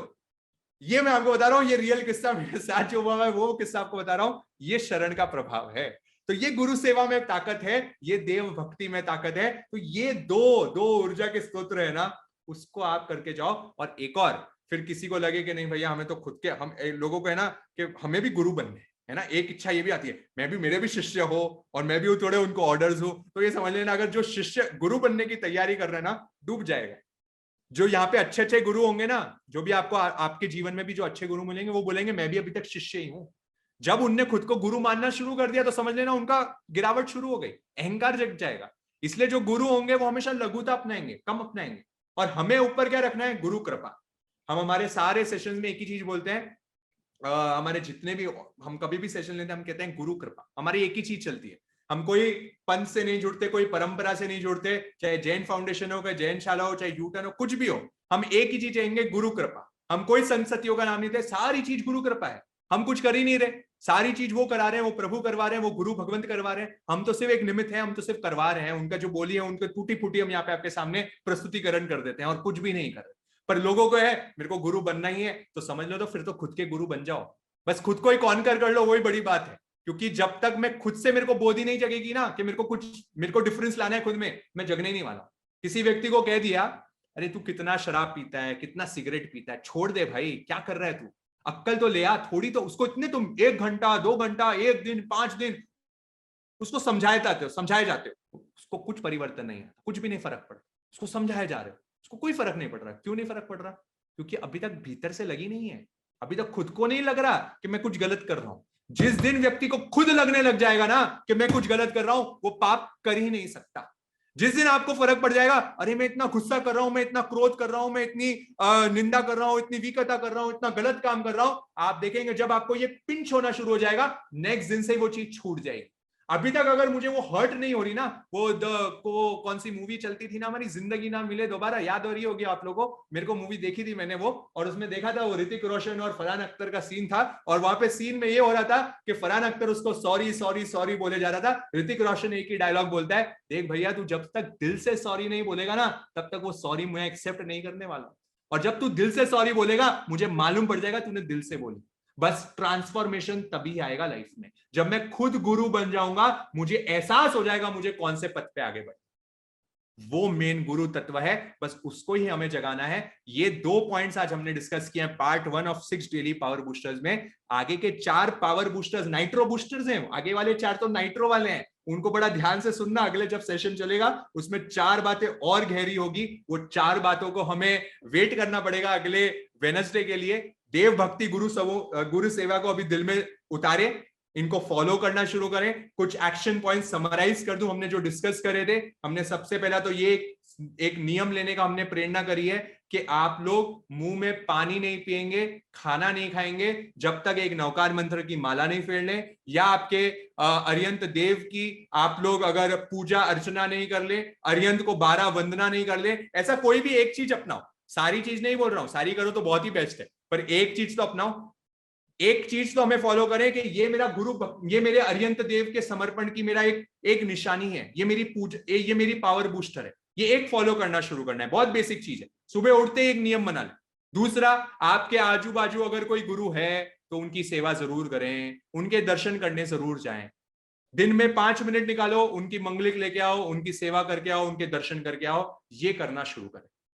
ठीक है जी, तो ये अगर भी करेंगे तो भी हम, मुझे लगता है कि हम काफी हद तक आगे बढ़ेंगे। और एक चीज, तीसरी चीज हमने बताई थी कि कोई ना कोई गुरु अपने जीवन में जरूर बना ले, एक अपने लाइफ में गुरु ढूंढे, एक आइडियल पर्सनालिटी ढूंढे, और फिर अपने अध्यात्म जगत की शुरुआत करें। सांसारिक जगत में भी आपको गुरु चाहिए, मटीरियलिस्टिक वर्ल्ड में भी गुरु के बिना लाइफ अधूरी है, और स्पिरिचुअल वर्ल्ड में तो अगर गुरु नहीं है तो समझ लेना आगे ज्यादा टाइम तक नहीं बढ़ पाओगे, अटक जाओगे, कहीं ना कहीं भटक जाओगे।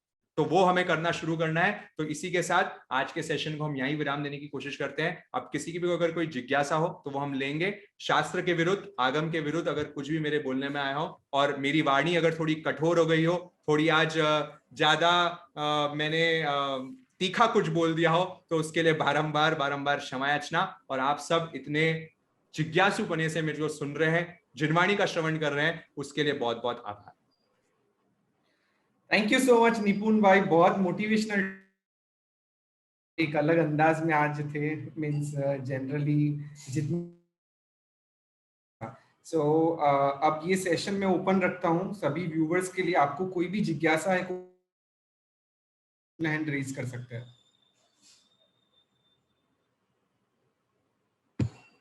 चिन्मय भाई आप प्रश्न पूछ सकते हैं। हाँ, प्रणाम सर निपुण भाई। तो आपने जैसे बताया गुरु, मेरे को 2 क्वेश्चन है, मैं 2 क्वेश्चन पूछ सकता हूँ? तो पहला जो है, आपने सदगुरु के बारे में बताया कि गुरु को हम समर्पण कर दे। तो सदगुरु की डेफिनेशन अलग अलग ग्रंथ में काफी अलग अलग चीजों में बताई गई है जिनको हम समर्पण कर सकते हैं एक गुरु चूज करने के लिए। तो पहला क्वेश्चन ये है कि हम कैसे डिफाइन करें, क्योंकि काफी दुर्लभ है ऐसे उनको ढूंढना। ये पहला क्वेश्चन है। और जो दूसरा क्वेश्चन है इसी के संदर्भ में है कि अगर गुरु हमें मिल जाते हैं, जैसे आपने बताया एक ही गुरु रखने चाहिए लाइफ टाइम, भले ही हम सभी साधुओं को प्रणाम करें, लेकिन हम अगर एक ही गुरु रखते हैं तो जो आपने बताया कर्म, ज्ञान और भक्ति, तो इन तीनों के ऊपर हम फोकस नहीं कर पाएंगे, क्योंकि एक सदगुरु की एक ही एक्सपर्टीज होगी। ओके। और हमें पता नहीं है कि हम कैसे अपने गुरु बन सके, जैसे आपने बताया था। तो उस संदर्भ में क्वेश्चन। Thank you. तो सबसे पहले तो आपने पूछा कि वो गुरु को आइडेंटिफाई कैसे करें, है ना? तो इसमें तो हमें ये काम करना पड़ेगा चिन्मय भाई कि पहले तो जो जो आप साधुओं को जानते हैं, हमारे जैन साधुओं को जानते हैं, उनके आप परिचय में काफी टाइम से होंगे, नहीं भी है तो अब होना शुरू कर दीजिए। उनको जांचें, है ना। पहले के जमाने में तो है ना ठोक ठोक के गुरु को, जैसे मटके को ठोक ठोक के लिया जाता है ना, वैसे गुरु को भी ठोक ठोक के लिया जाता है, उनकी चेकिंग की जाती है और उनको चेक करके आपके जीवन के लिए अगर वो उपयोगी लगते हैं, आपको लगता है कि ये सही गुरु हैं, तो ही उनको गुरु बनाना, नहीं तो नहीं बनाना। जब जीवन सौंपने की बात, जैसे शादी करते हैं ना, शादी, तो वो शादी अरेंज मैरिजेस की जब बात, लव मैरिज की नहीं बोल रहा हूँ, अरेंज मैरिजेस में तो क्या होता है, खूब सारी लड़कियां देखी जाती है और खूब सारी लड़कियों को इतना उनका परिचय लेंगे, इतनी सारी उनको चीजें पूछेंगे और सारी है ना इतना शॉर्ट होके करेंगे, हाँ हाँ अब तो हम इससे शादी करेंगे। बस गुरु के साथ भी है ना वैसा ही सीन है कि चेकिंग करें उनकी, उनके साथ देखो वो कब होगा, जब उनकी संगति करो। आप कम से कम खूब सारे साधु संतों के साथ घूमोगे तो आप देखेंगे, उनकी सेवा करोगे तो आपको आइडेंटिफाई होगा, बहुत बहुत शुद्ध संत आज भी हमारे जैन धर्म में मौजूद हैं और वो सारी परंपरा में मौजूद। मैं ऐसा नहीं कह सकता कि वो शायद सिर्फ दिगंबर में हो, चाहे स्थानकवासी में हो, कि मंदिर मार्ग में हो, सारी परंपरा में बहुत अच्छे अच्छे उत्कृष्ट गुरु का आपको परिचय मिलेगा, है ना। मिलेंगे, जरूर मिलेंगे, ऐसे डेफिनेटली मिलेंगे, है ना। और अगर आप में खोज हो जाएगी ना, जैसे आपको ये भाव जग गया ना कि मेरे को मेरा गुरु ढूंढना है, आप देखेंगे डेफिनेटली वो गुरु ढूंढते हुए शिष्य के पास आएगा, गुरु ढूंढते हुए शिष्य के पास आएगा। आप में वो पहले जगनी चाहिए प्यास कि मेरे को मेरा कोई गुरु ढूंढना है, और आप उसकी खोज में निकल जाओगे, आपको डेफिनेटली गुरु मिलेगा, ये तो अवश्य हो जाएगा, ठीक है। और वहां पे आपको चेकिंग, उनके क्राइटेरिया ये देखें कि ये कितने, अहिंसा संयम तप, ये तीन में उनको कैटेगराइज करके देखें, अहिंसा संयम तप, धम्मो मंगलम मुक्तिटम, अहिंसा संयमो तप, बस ये तीन चीज को ही पकड़ो। वो कितने उत्कृष्ट है अहिंसा में, संयम में कितने उत्कृष्ट है, तप में कितने उत्कृष्ट है, उनके जीवन को देखो। उनमें कोई घर में और तो कुछ नहीं हो रहा ना, क्योंकि अलग अलग साधु अलग अलग चीजें भी करते हैं, उनको चेकिंग कर लो कि क्या क्या हो रहा है। अगर आपको आपके मन के भा रहे हैं वो चीज, बिल्कुल देखो, बहुत जाने जनों को तो परंपरा से मिल जाता है, उनके घर वाले उनको फॉलो कर रहे हैं तो वो भी उनको ही फॉलो कर रहे हैं, वो भी हो सकता है एक निमित्त, उनको भी चेक कर लो। बात ओपन रहो कि हाँ ये अच्छा मिल रहा है, जहां से आपको ग्रहण करना है करिए। अब दूसरा आपका प्रश्न आ जाता है कि अगर मुझे नई चीज सीखनी है, मुझे भक्ति ज्ञान और कर्म में आगे बढ़ना है, तो मुझे अलग अलग गुरुओं की जरूरत होगी। तो डेफिनेटली होगी, एक गुरु के पास तो सारी एक्सपर्टीज होती नहीं है, बहुत रेयर है, हो भी सकती है, ऐसी बात नहीं है कि नहीं होती, बहुत के पास होती है। पर अगर नहीं भी होती है ना, तो जिनको आप अगर ट्रू गुरु चूज कर रहे होंगे ना, वो आपको खुद दूसरों के पास भेजेंगे सीखने के लिए, वो आपको दूसरे गुरु के शरण में रखेंगे कि जाओ उनसे ये चीज सीख के। मैं बता दूं आपको कि हमें ध्यान सिखाने के लिए हमारे गुरुजी ने कोई अन्य परंपरा में हमें भेजा, ठीक है। हमें सीखा कि अभी वहां पे हमारे जब तक चालू नहीं होता, हमें दूसरी जगह भेजा कि वहां जाके सीख के आओ। हमें आज भी, जैसे आज मैं अलग अलग एनजीओ में विजिट करके आता हूं, कहीं ना कहीं मेरे गुरु की प्रेरणा रहती है कि वहां से सीख के आओ, वहां से ये लेके आओ, वहां से ये सीख के आओ। वो मुझे हर जगह गाइड कर देते हैं। वो ऐसा विशाल ब्रॉड माइंड वाले आपके गुरु होने चाहिए। तो वो एक क्राइटेरिया आपके पास होना चाहिए, क्योंकि बहुत सारे को जाता है कि नहीं मेरे पास ही रहे, मैं उनके पास रखूं, तो फिर वो कहीं ना कहीं लैकिंग है, आपको वो चेक करना पड़ेगा। तो अगर गुरु होगा, एक्चुअल में ट्रू गुरु होगा, सदगुरु होगा, तो आपके ज्ञान, दर्शन, चारित्र, तप, चारों ही मार्ग में आपको बेस्ट बेस्ट बनाने की कोशिश करेगा, आपको सारी विद्या लेने में कोशिश करेगा, हेल्प करेगा, और उसमें आपको अलग अलग संतों के सानिध्य में जरूर रखेगा। तो गुरु तो वैसे ही एक संप्रदाय में जुड़े हुए होते हैं, और सारे संप्रदाय में अलग अलग संस्कृति होते ही हैं, अलग अलग विशेषता वाले होते हैं, तो उसमें आपको मेरे ख्याल से कोई दिक्कत आएगी नहीं। Thank you very much. आपको कौन से गुरु के पास भेजा, अगर मैं पूछ सकता हूँ तो, जिनसे आपने ध्यान सीखा? वो मैं आपको अलग से बता दूंगा, आप मुझे पर्सनल चैट पे पूछ लेना। Thank you. हाँ जी, एनीवन एल्स? और किसी को कोई प्रश्न है तो आप आपका वर्चुअल हैंड रेज कर सकते हैं।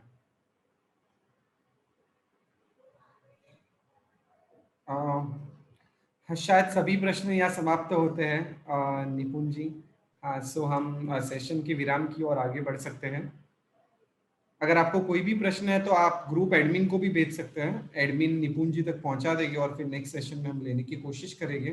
तो पुनः हम लोग अब वेडनेसडे को मिलेंगे, तब तक के लिए हम विराम लेते हैं। और मैं पुनः कहना चाहूँगा कि अगर किसी को भी प्रीवियस रिकॉर्डिंग को एक्सेस करना है तो यूट्यूब के ऊपर द जैन फाउंडेशन चैनल है, उसको आप सब्सक्राइब कर सकते हो। वहाँ की प्लेलिस्ट के अंदर यस पर्सन की सभी रिकॉर्डिंग है, उसे भी एक्सेस कर सकते हो, और बाकी के जैन फाउंडेशन के कोर्सेज में भी जुड़ सकते हो आपकी इंटरेस्ट के हिसाब से। तो इसी के साथ जगत के सभी जीवों का कल्याण हो, जगत के सभी जीवों का मंगल हो, जगत के सभी जीव हमारे मित्र है, कोई भी हमारा वैरी नहीं, इस भावना के साथ प्रार्थना।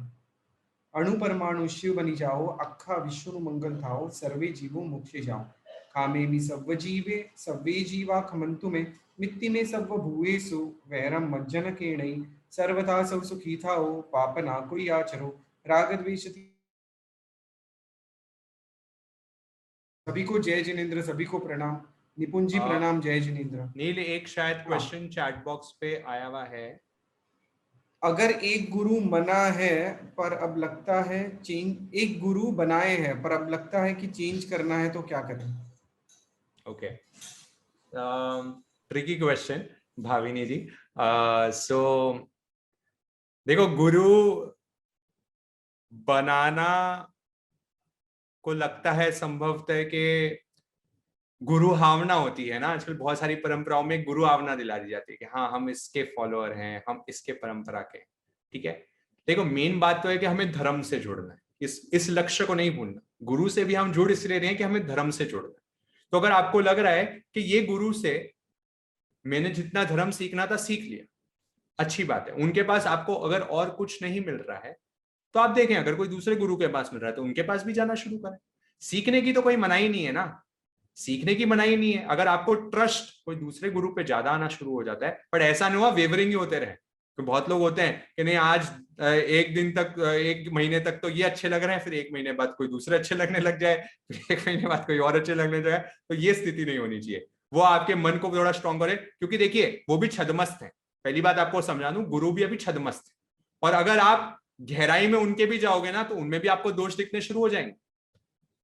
गुरु हैं, भले ही साधु हैं, पर है तो छदमस्त ना, अभी केवल ज्ञान नहीं हुआ है, तो उनमें भी दोष रहे हुए हैं। तो उनको भी अगर आप एकदम वो माइक्रोस्कोपिक व्यू में उनके भी चले जाओगे ना, उनमें भी आपको लगने का अरे इनमें ये कमी है, इनमें वो कमी है।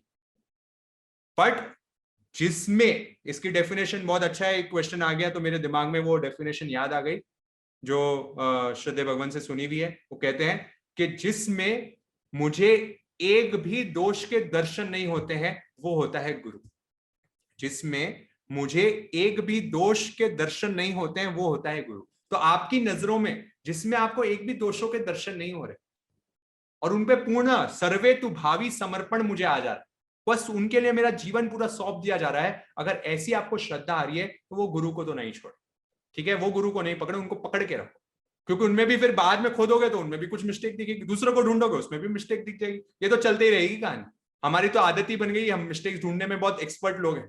ठीक है, तो ऐसा ना करो, एक को पकड़ो, उसको डप के रहो। फिर भी आपको लग रहा है कि नहीं अब इनकी ज्यादा ही शिथिलता आ गई है, बहुत सारे साधु होते हैं शिथिल हो जाते हैं, तो आपको लग रहा है कि नहीं ज्यादा ही अब ये ऑफ ट्रैक जा रहे हैं, तो गुरु भावना लेना इज नॉट अ बैरोमीटर कि आप उसके उनकी परंपरा से जुड़ गए तो बस मेरे को इनको फॉलो करना है, ऐसी बात नहीं। आप खोज करें, आपको लग रहा है कोई और उत्कृष्ट है और कोई अच्छा संत है। जैसे मैं आपको बता दूं, हम एक संतोष भैया है हमारे, संतोष जी राखा है, उनके हम खूब सारे सेशंस कभी कभी करवाते हैं। बहुत आध्यात्मिक व्यक्ति हैं और वो एक्चुअल में है तेरापंथी के, है ना, आचार्य महाश्रमण जी को मानने वाले हैं और उनकी खूब गुरु समर्पणा है, उनकी बहुत गुरु भक्ति है। पर वो इतने विशाल ब्रॉड माइंड के हैं कि गुरु भक्ति तो एक है, पर उनको सीखने मिल गया और अन्य परंपरा से। जैसे वो श्रद्धेय प्रमोद मुनि जी महाराज साहब के दर्शन के लिए आए, उनके देखा अरे ये ध्यान में बड़े गहरे साधक है ना, ध्यान में बहुत उत्कृष्ट साधना करवाते हैं, तो ये उनसे सीखने आ गए। अब उनके लिए वो कहते हैं कि आचार्य महाश्रमण जी तो है, पर मेरे को अध्यात्म मार्ग में और गहरा उतारने वाले श्रद्धेय प्रमोद मुनि जी महाराज साहब है, तो मैं उनको सेकंड गुरु जैसी उपमा देता हूँ मेरे लाइफ में।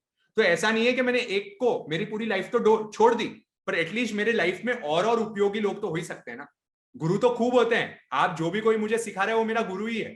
ठीक है, तो जिससे जो चीज आपको सीखने मिल रही है वो आपका गुरु ही हो गया। बस एक जीवन सौंपने वाली बात है कि जिसके सामने आप आपका सारा चिट्टा खट्टा खोल दो, आपकी सारी जीवन की आलोचना, सारी चीज की बुराइयां, जो जो आप में गंदगी है, सारी चीज है, वो सारी उनके सामने रखो और उनसे प्रायश्चित मानो। ऐसा एक जो आपको जिस पे ट्रस्ट आ रहा हो, ऐसा गुरु जिसपे आपको बिल्कुल ट्रस्ट, कंप्लीटली फेथ आ गया हो कि हाँ ये बड़ा जो साधक है ना, ये इतना इतना इसकी गहराई वाला साधक है कि ये मेरी एक तो बात को कहीं और तो नहीं छोड़ेगा, कहीं और किसी को नहीं बोलेगा, और ये एक्चुअल में मुझे राइट ट्रैक दिखाएगा। अगर ऐसी आपको भावना उनके लिए जग जाती है तो डेफिनेटली उनको सौंप दीजिए अपना जीवन। ठीक है जी, hopefully I could have answered this tricky question. हाँ जी निपुण जी, एक और प्रश्न आया है इसी हाँ। के रिलेटेड। सो गुरु जेंडर स्पेसिफिक होना चाहिए कि कैसे? अरे ध्वनि जी क्या बात करते हो, आपको जो हम देखिए, जैन परंपरा साधु और साध्वी में बिल्कुल डिफरेंस नहीं करती। ठीक है, साध्वी भी मोक्ष जाती है, साधु भी मोक्ष जाते हैं, तो इसमें कहीं भी डिफरेंस नहीं है। साध्वी भी जो होती है बहुत उत्कृष्ट साध्वी हो सकती है, बहुत अच्छी हो सकती है। तो आप ऐसा नहीं है कि आप लेडीज हो तो आपको लेडी बनानी पड़ेगी, ऐसा नहीं। अगर आप कंफर्टेबल ज्यादा लेडीज साध्वी जिनके साथ ज्यादा है तो आप उनको बनाइए। पर हमने तो उल्टा ही देखा है हमेशा कि जो लेडीज होती है ना वो ज्यादातर गुरु जो बनाती है ना वो मेल साधु को ही बनाती है, क्योंकि उनको ज्यादा समर्पण उनके लिए आता है। ठीक है, ये बहुत कॉमनली देखा है मैंने मेरे अनुभव से। तो ऐसा कोई भी जेंडर स्पेसिफिक इशू नहीं है, आपको जिस पे खोर समर्पण आ जाती है, एक ही बैरोमीटर है, बस एक ही बैरोमीटर जिसके लिए आप पागल हो जाओ। वो जैसे वो लड़की अपने पति के लिए हुई हुई थी ना, बस वैसी भक्ति, वो मीरा जैसे अपने कृष्ण के लिए हुई हुई थी ना, बस वैसी पागलपन, वैसा मतलब आपको ना बस गुरु ने कह दिया तो बस होगी बात। बस उनने कह दिया मेरा जीवन उनके लिए है, मेरे को मरना उनके लिए है। ये अल्लाह के लिए जो आप ट्रेनिंग देती है ना मुसलमानों को, देखो उनकी ट्रेनिंग, आप उनसे सीखने वाली बात है। वो लोग ट्रेनिंग देते हैं बस अल्लाह के लिए मरूंगा, अल्लाह के लिए काम करूंगा, अल्लाह के लिए ये करूंगा। क्या कर रहे हैं वो लोग? ये भक्ति जगा रहे हैं और कुछ नहीं कर रहे। पर एक देखो, वो कर रहे गलत मार के लिए, वो अलग बात, हम बोल रहे कि कुछ गलत चीज कर रहे होंगे, बट आप उनकी मेन चीज पकड़ो, हम गुण देखो उनके, हम उनके गुण देख रहे हैं। वैसी भक्ति क्या मुझे मेरे जैन साधुओं के लिए आ रही है क्या, कि बस मेरे गुरु ने भक्ति में उनमें डूब गया हूं, बस मेरे गुरु ने कह दिया मैं उनके लिए कुछ भी करने को रेडी हूं। हमारे गुरु ऐसे होते ही नहीं, वो किसी को और किसी की हिंसा की बात बताएंगे, वो तो आपको धर्म में आगे बढ़ाने वाली बात कहेंगे। तो ऐसा सर्वेतु भावी समर्पण है, और एक पे श्रद्धा टूट रखें। इसलिए आती है तमेव सच्चम जम जिणे ही पवेयम, जम जिणे ही पवेयम, मतलब एक तमेव सच्चम निसंकम जम जिणे ही पवेयम। भगवती सूत्र कह रहा है कि एक पे श्रद्धा, बस जिनवाणी पे पूर्ण श्रद्धा, और कहीं यहां अपने को जाने की जरूरत ही नहीं है, सारी चीज अपने पास है, यहां देखने की जरूरत नहीं है, सारी चीज हमारे पास है। हम लोग आपको अलग अलग टॉपिक्स इसलिए लेके आते हैं, अलग अलग दृष्टिकोण इसलिए लेके आ रहे हैं, आपकी श्रद्धा विकसित हो, तो सारी चीज अपने पास है, अपने को कहीं भटकने की जरूरत नहीं। ठीक है जी, तो जेंडर स्पेसिफिक होने की कोई जरूरत नहीं है। जहां आपको श्रद्धा जगे, जहां आपको समर्पण जगे, वहां आप पूरा डूब जाइए, उनकी भक्ति में लीन हो जाइए।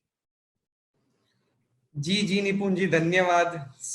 इसी के साथ हम आज के सेशन को विराम देते हैं। हमने ऑलरेडी प्रार्थना कर ली है, पुनः मिलेंगे अगले बुधवार के लिए। तब तक के लिए गुड बाय, सी प्रणाम।